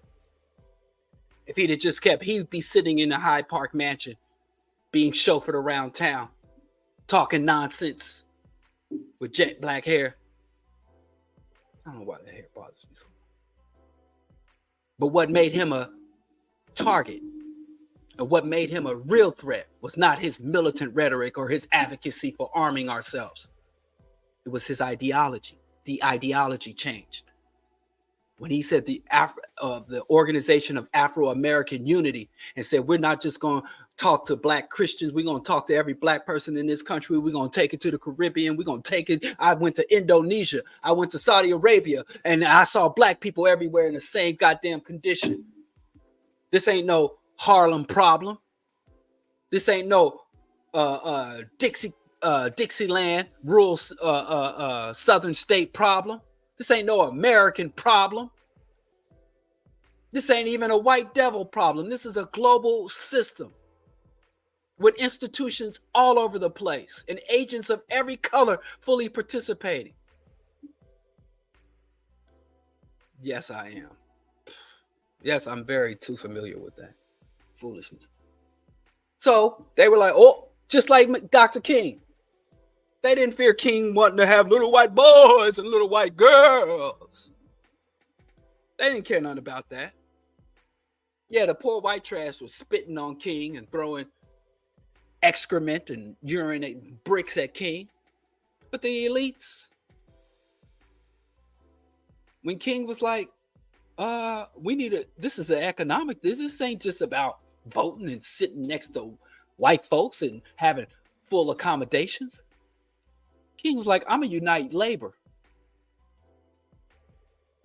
And King got on the phone to post-colonial African leadership and organizing. King started returning to because remember when King first came out, he was accused of being a puppet of the communist. And King was like, let me look into this socialism and communism thing. Let me look into the economics behind racism and discrimination. Let me look overseas. Let me look at the connections between the cops murdering black kids in Jersey, and the U.S. military murdering Viet Cong guerrillas. Let me check out this Ho Chi Minh ideology, and we just dismiss it. That's your first question, whether it's an individual or an organization that you plan on doing more than just hanging out with and kicking it with. What is your ideology? Because a lot of these black people we look up to, if they won, the world would be a nightmare. Imagine living in a Nation of Islam victory, an Islamic theocracy. Imagine it living in an ADOS reparation capitalist dog eat dog. Capitalist, individualist, isolationist. Imagine an ADOS or FBA victory. Imagine a Dr. Umar, heterosexual, patriarchal, black male hire with no schools. That'd be the one good thing. I think my son would look for an Umar victory. I mean, it'd be no school. He could just play video games and draw. My son would be in college. He could just kick it with him and his girlfriend. So anyway, liberation is on the cusp. The system is fracturing. There are vulnerabilities, and one of our biggest problems is our lack of imagination. It's been enough time for us trying to figure out how to dwell and find a better place in a world constructed by sociopaths. Anyway, let's open this up for questions, comments, criticisms. Thank you, Beavis, for that contribution. I'm still trying to purchase more space. I'm still having to delete my old shows to have space for my new shows because I'm not able to get the more expensive account monthly. I'm working on it. Oh, right. Well, maybe an Umar victory. Oh, let me take back what I said about an Umar victory. I forgot about that part. But then you got all these wives and all these kids, and where they gonna go to school? You be looking at them all day. And every day, Umar would come on the national TV service and be like, another 2 weeks and the schools will be open. Anyway, any questions, comments, criticism, anybody want to jump on the live feed? I'll share the link. If not, we can wrap this up here. I feel good, man. I had a really bad flu, and I, didn't take none of the Babylon medicine. Just taking my herbs and my tinctures and shit. So I got through it using all the natural remedies. Didn't have to take no Babylon medicine. So I appreciate that. And everybody wishing me well. All the thoughts and prayers. All that. So, I got a question. If you want me to share the link, I'll share the link. Okay, Nadira, you want to know what I think about Norman Lear? That's the dude that stole all them shows. I think he's a thief. Culture Bandit. I think Dale Jones has a whole chapter on him on Culture Bandits Volume 1. I think he's a thief. Thief. Okay, yeah, I gotta finish this. My wife gets mad at me because she's like, why you go drink that caffeinated green tea in the middle of the night, and then you up all night sitting at the table or sitting at the computer all night. She can't tell me what I'm doing. I'm grown. But yeah, I have to start drinking something. But I like some green tea. The cheap kind too. I drink that cheap, not that Jasmine expensive. I drink that cheap $3 for 70 bags. I don't play that shit. I think the debate. I think you can find it. Let me see. I don't play that shit. I don't play that shit. I don't play no non-black. First of all, black people saying the N-word, that's something we can debate and discuss day and night. Let me see.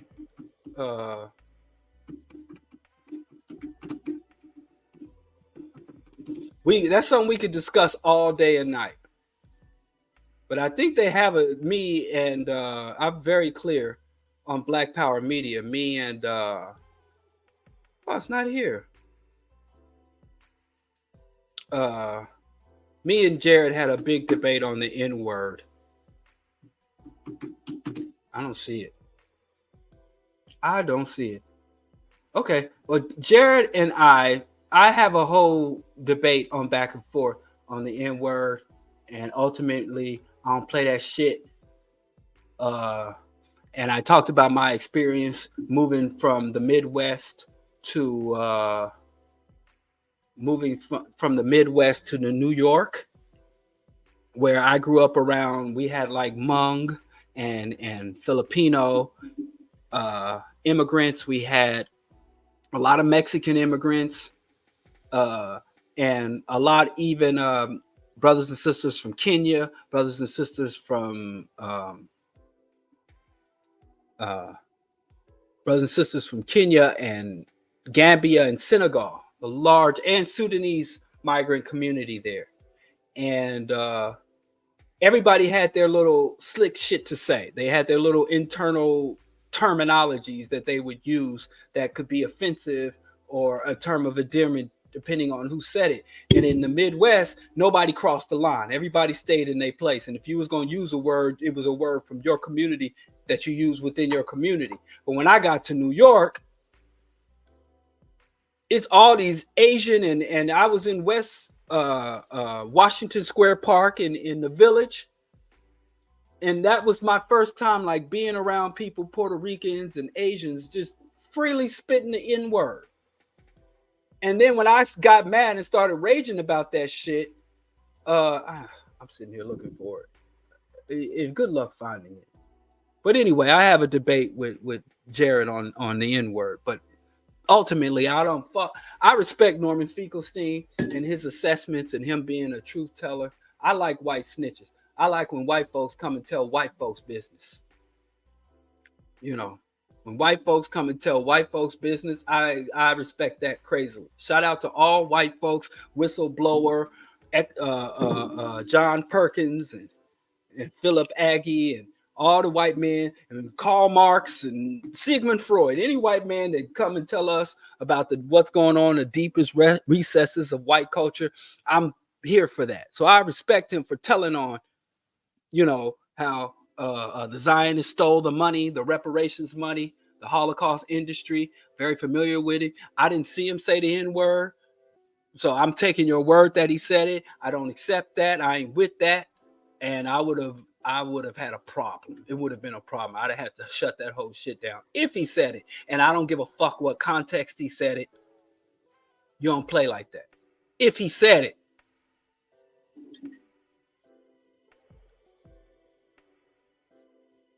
Okay, let me. I'm a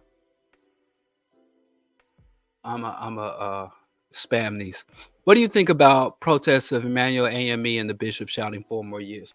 Well, the Black Church and the Democratic Party, man, that is an incestuous relationship. I didn't vote for Biden the first time. I'm not voting for him the second time. But here's my rule for being anti-Biden and anti-Democrat. I support any Black person that is condemning, rejecting the Democratic Party from the left.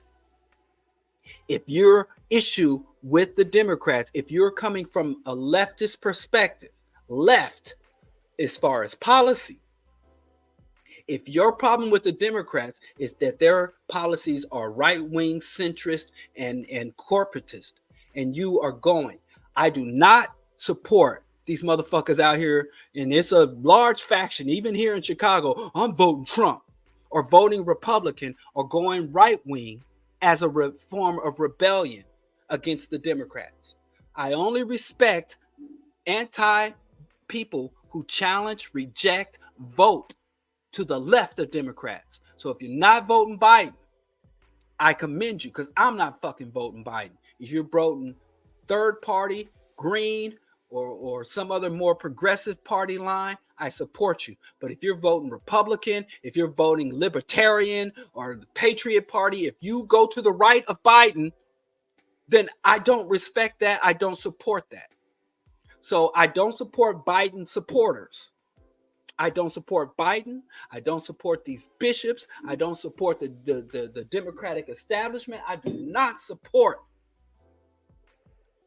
any black person going all in with the Democrats. I do not support nor do I apply the vote blue no matter who. But all of my political stances and all of my mainstream political actions, from voting and advocacy and policy initiatives, it is all from the left. No matter, I can never get so outraged at the Democrats that would justify me going to the right, that would justify me going Republican, going libertarian, going conservative. That's like jumping from the frying pan into the goddamn cesspool. That's jumping from the frying pan to the septic tank. You bypass the fire. You're going from hot oil to lukewarm feces. There are no solutions. And any black person that is using the Democrat, the dysfunction, the betrayal, and the backwardness and the pro-corporate and the pro-Zionist stance of the Democratic Party, that are using that to advocate for the Republican Party, they are either stupid or they are bought and paid for. Either way, there are people who should not be respected or listened to. Reject the Democrats. Go to the left of the Democrats, ideologically and policy. That's the main thing you're focusing on, policy. And when you tell me about your problems, you tell me about your policies. That's my position. Okay, Diallo, is joy resistance? I don't understand that. Sometimes resistance can be miserable. I think it's overall. It's been a good life for me so far. I wouldn't choose any other life, but so I'll say yes to a question I don't fully understand. I got into an argument with Black Farmer on Instagram when I told him that joy being resistance is a fallacy. I don't understand what you mean by joy resistance. It's joy resistance. Oh, I'm sorry. Meaning that if you're happy, oh, that's like black love is revolutionary. Okay, now I understand. No, joy is not resistance. But I thought meant you were saying that can you be joyful while you resist? I say yes. I have some of the finer things. Everything from green tea to, video games. There's shit that bring me a lot of joy as I engage in resistance. But no, simply being happy, I'm happy. Oh, they want to bring me down. Oh, no, they don't want us to be happy. So the fact that I got a smile on my face and I got happiness in my heart, then that ain't resistance. No, that's called delusion. That's a delusional state. Yes, you're right. My question. Joy is not resistance. Simply being joyful, being happy, being content is not resistance unto itself. And I think happiness and joyfulness should be a byproduct of the work.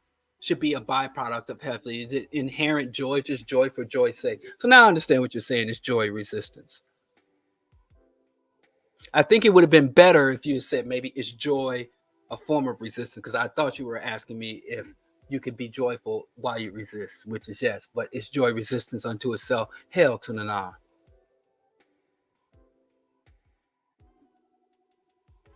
But yeah, I ain't playing like that with Norman Finkel and none of these white folk.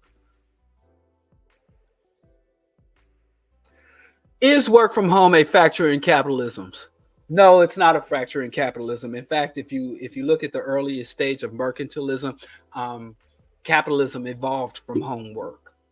Most early capitalists had little what they call cottage industries, and most people in the earliest stages of industrial capitalism, when it was really at its worst, many people were independent contractors. That shit is not new.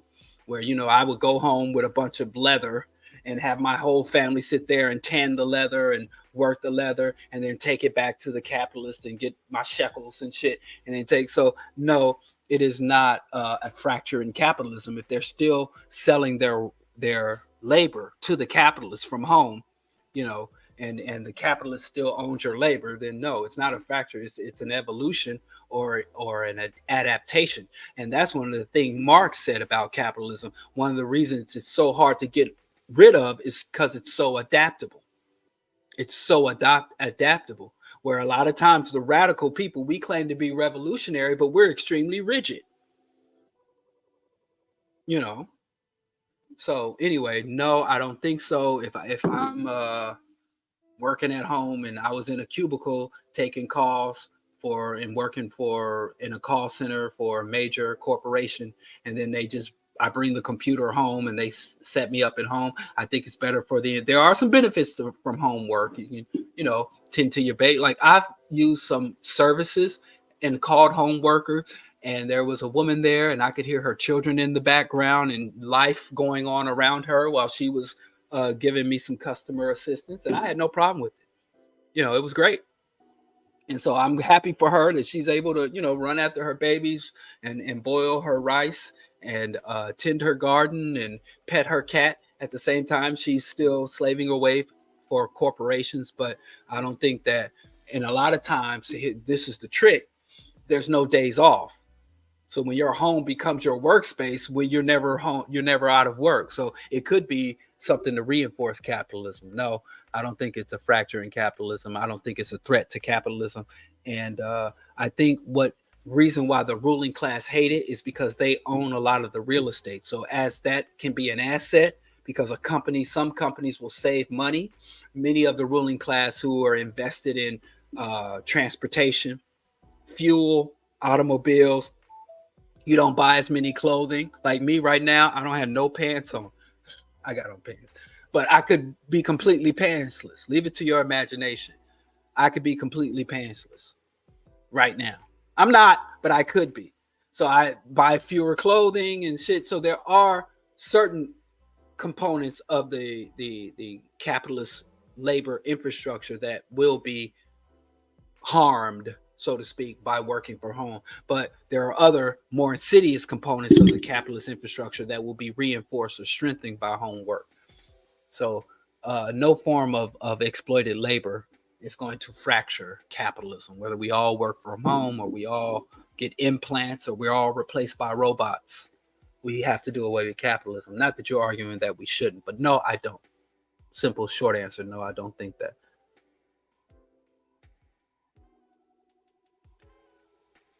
We love confronting contradictions with Diallo. Yeah, I'll go there and confront contradictions with Coco. Tell her to holler at your boy. As an atheist, how do you explain the existence of human creation? First of all, I don't have to explain it because it doesn't exist. Humans were not created. Creation implies a deliberate, conscious creator. So you don't have creation without a creator. So I don't have to explain it as an atheist. I simply have to reject it because there is no evidence of it. There's no evidence of creation. So why do I have to explain? Things that are asserted without evidence can be rejected without evidence.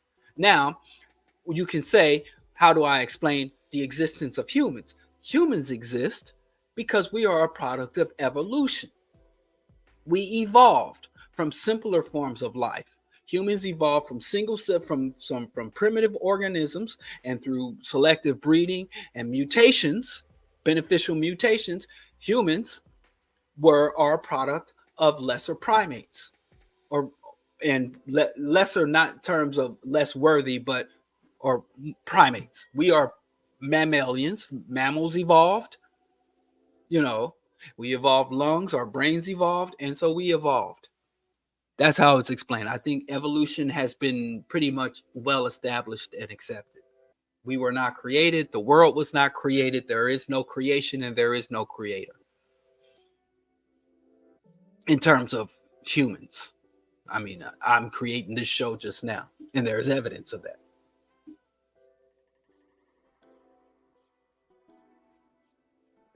Mm-hmm.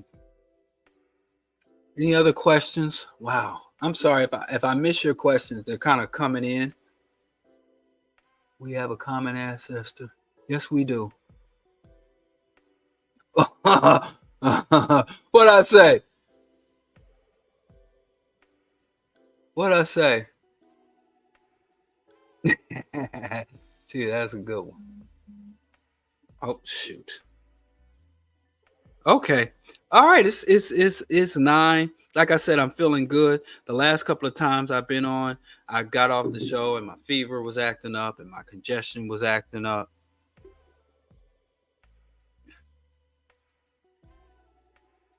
Oh shoot. Anyway, I got text coming in. I should have shared the link for call in. Anyway, it's a BroDiallo show. Monday, 7 p.m. Like, share, subscribe, support, do all the algorithmic stuff to help us get the word out. Thank you for listening and engaging. I will. Where are my tunes? What's happening here? Oh, there it is. Anyway, I'll be on Friday with Earn Your Liberation, and next Monday we'll be live and again, and then Wednesday after next we will be back with Rational Radicals with Skip Coon. So please stay tuned, subscribe, and then head on over to Black Power Media and all that, and I'll see y'all next time. And oh, someone's asking me, I missed it. There's some good questions in here. Maybe I'll try to come back and answer the comments in the thing, or just come back next Monday and I'll answer. Thank you to everyone who's helping to sustain. I am listener sustained. So if I ever go on strike, I'm gonna have to show up at each and every one of y'all's house with a picket sign, march up and down your streets, because I work for y'all.